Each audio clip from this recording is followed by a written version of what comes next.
In the first months of 1942, the United States could not count on a code staying secret from Japan for much longer than a day. American field codes were being read almost as fast as they were written, and the men writing them knew it. After Pearl Harbor, commanders had learned that Japanese cryptographers were taking apart their communication ciphers about as fast as those ciphers entered service. Battle plans reached the enemy while they were still plans. The machines were no help. The fastest secure coding device the Marine Corps owned needed about half an hour to turn 3 lines of English into cipher and back again. There were quicker hand ciphers in the field, and the quick ones were the ones the Japanese tended to read first. By the time an order was safe to send, the moment it described had sometimes passed. On islands the Marines had not yet been told to take, Japanese radio sections sat practiced at pulling American traffic out of the air, and a code that lasted a single day through that scrutiny was counted a quiet success. Speed and secrecy had become enemies of each other. A commander could have one. He could not count on both. An order the enemy could read was worse than an order never sent. It told the Japanese where the Americans would be and when, and it did so in the attacker's own voice. Through the first year of the Pacific War, this was the quiet tax on every operation the Marines drew up. A plan held good for as long as it took the other side to catch up to it, and that was seldom long. The officer who had to live with that arithmetic was a 59-year-old Marine named Clayton Vogle. He had spent his career in the small wars the public forgets, the legation guard at Peking, the jungles of Nicaragua and Haiti, a stretch of duty at the White House, the long river patrols of the Yangtze. By the start of 1942, he ran the Amphibious Corps Pacific Fleet out of Camp Elliott above San Diego, which meant the men he was training would be the ones who carried those breakable codes onto beaches the following year.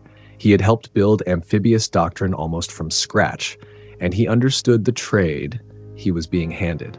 Every order his corps sent in combat would either move too slow to matter or move fast enough to be read by the people it was meant to kill. He had no answer of his own. What he had was a deadline. The answer walked in wearing no uniform. Philip Johnston was a civil engineer in Los Angeles in his early 50s, a veteran of the last war and the son of a Protestant missionary. He had been raised on the Navajo reservation and had spent the better part of 24 years among the Diné, which made him one of perhaps 30 outsiders alive who could follow the language. A newspaper item about Army maneuvers using Native American signalmen had set the idea loose in his head. Navajo was unwritten. There was no alphabet for an enemy to capture and study, no dictionary to steal, and the grammar bent meaning through tone in ways that locked out anyone who had not learned it as a small child. Johnston carried the idea to the Naval District Office in Los Angeles, where someone thought it had promise and pushed him up the chain to Camp Elliott. The idea was not new, only neglected. In the last war, Choctaw soldiers had passed American orders over field telephones in their own language, and the Germans listening in had gotten nowhere with it. The Army had even revived the notion in 1940, recruiting from tribes in Oklahoma. What Johnston added was the choice of language. Not any tongue the enemy happened not to speak, but the one tongue no outside scholar had been allowed to set down on paper. He put it in front of the area signal officer at Camp Elliott, a man named James Jones. Jones was not impressed. He had met salesmen before, and a civilian promising an unbreakable code sounded like one more of them. Johnston spoke a few sentences of Navajo across the desk. Jones, who could not place a single sound of it, gave him 2 weeks to come back and prove the thing worked. On the 28th of February, 1942, Vogel ran the proof himself. He had a telephone line strung between 2 offices. Then he wrote out 6 messages of the sort a unit sends under fire. Johnston had brought 4 Navajo speakers up from Los Angeles. None were soldiers. He had pulled them off the city streets for the morning. 2 of them went into one room with the orders. 2 waited in the other with paper and pencils. The drill was plain. One man read an English order, turned it on the spot into Navajo, and spoke it down the wire. No code book passed between them. The man at the far end listened to a stream of an unwritten language and wrote the order back out in English, word for word. Just one of those 6 messages survives in the published record. The other 5 are described in the files but never quoted, so the rest of what Vogel set down that morning has to be inferred from the one line that lived. The one that remains read, enemy expected to make tank and dive bomber attack at dawn. It came back out of the second room as Enemy tank dive bomber expected to attack this morning. Close enough that a commander acting on it would have done the right thing. The whole exchange ran about 20 seconds. The coding machine in the next building would have needed half an hour for the same 3 lines. Vogel had just watched a problem with no good answer get solved by 4 civilians and a field telephone. If you made it this far, you probably want to see more. Hit subscribe. We're here every week. On the 6th of March, he sat down and wrote to the Commandant of the Marine Corps, Thomas Holcomb. He laid out the demonstration, the speed, the accuracy that had come back almost verbatim, and he made his request. Enlist 200 Navajos as Marine signalmen. He added a reason that sounds strange now. German researchers, he wrote, had spent 20 years working through the native languages of the Southwest under the cover of fieldwork, posing as students and collectors, and the Navajo were the one people they had never gotten into. Whether that was even true mattered less than the instinct under it. Vogel wanted a code no foreign scholar had already cracked open, and he believed he had found the last such language on the map. What came back was less than he asked for. Headquarters approved the idea as an experiment, not a program. 200 became 29. There were conditions. Every recruit had to meet the regular standard for a Marine and be fluent in both Navajo and English, which narrowed the field at a time when many on the reservation had little formal schooling.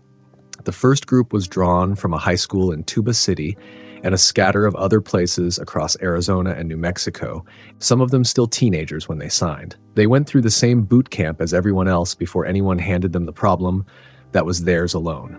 The 29 reported to San Diego in May and set about building a code inside a language. Navajo carried no military vocabulary, so they made one from the world in front of them. A dive bomber was a chicken hawk, a battleship, a whale. The word they chose for an observation plane was Azja, which means owl. For the letters they had to spell out, they assigned Navajo words and then layered in alternates, so the same English letter would not always come across the air as the same sound, which shut the door on an enemy trying to count repetitions and work backward. Each man had to carry the whole apparatus in his head, primary terms and alternates together, with nothing on paper that could be lifted off a dead body. It was a code built twice over. Once in a language almost no outsider knew, then again inside that language, so that even a Navajo who happened to be listening would hear nonsense. Johnston did not let go of the thing he had started. Past 50, too old for combat, he asked the Marines to take him back into uniform, and in September 1942 they made him a staff sergeant and sent him out across the reservation to find and train more talkers. The civilian who had walked in off the street ended the war as a recruiter for the program he had argued into being. In August 1942, the first code talkers waded ashore at Guadalcanal, and the bet Vogel had placed held. Orders that once took half an hour to encrypt now went out in seconds, in a language the listening Japanese could not climb into. By the end of that year, the talkers had become something a Marine commander would not land without. They went in with the first waves and came off with the last because a unit that could not talk to its own guns and ships was fighting half blind. The pace never let up. The same code carried the Marines through Tarawa, Peleliu, and Iwo Jima, and across 3 years of island fighting, the enemy never broke it. It nearly got the talkers killed, though not by the Japanese. Their own side kept mistaking the strange syllables coming over the radio for enemy speech, and more than one code talker came close to being shot by the Marines. He was there to serve. Some units took to assigning each man a bodyguard, half to guard the code and half to keep a nervous rifleman from solving the wrong problem. At Iwo Jima, 6 talkers worked 2 days straight and passed more than 800 messages, every one of them clean. The signal officer of their division, a major named Howard Connor, said it plainer than anyone since. Without the Navajos, the island would not have fallen. The sharpest verdict came from the other side of the line, after the shooting stopped. Japan's wartime chief of intelligence, Lieutenant General Seizo Arisue, was asked what his codebreakers had managed against the Americans. They had read the Army's traffic, he said, and the Army Air Force's traffic, too. The Marine Corps code had beaten them. They never broke it. A Tokyo newspaper put the loss into a single sentence after the war, guessing that had its cryptographers cracked the Navajo messages, the Pacific War might have come out a different way. In 1942, there were about 50,000 Navajo in the country. A few hundred of their young men became Marines, and a few hundred of those became talkers, and what they did stayed secret for a generation after the war. The code was still thought useful, so the Corps classified it and ordered the men to say nothing, even at home. They went back to the reservation and held the silence for 23 years, until the program was opened to the public in 1968.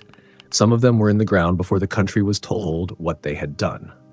Vogel did not stay to watch any of it.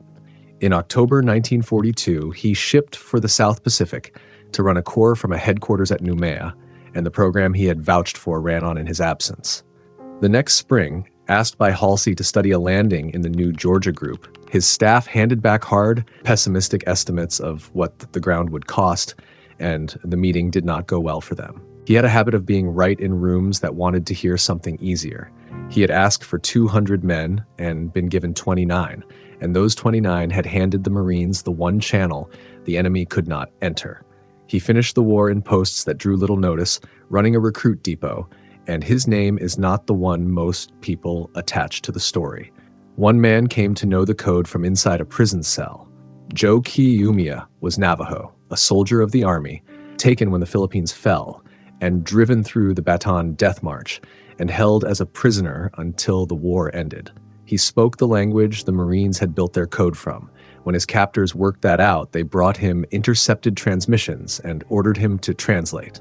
He had survived the march that killed thousands and 3 years of captivity, and now he was being punished for the one thing he could not do. He listened to his own tongue come over the radio as strings of common words, horse and owl and chicken hawk, and could find no order under any of it. They beat him for the failure. He kept telling them the plain truth, that the sounds were Navajo and carried nothing he could follow, and his captors heard only a man who would not talk. The code had been built out of everything he was, and it shut him out exactly as it shut out everyone else.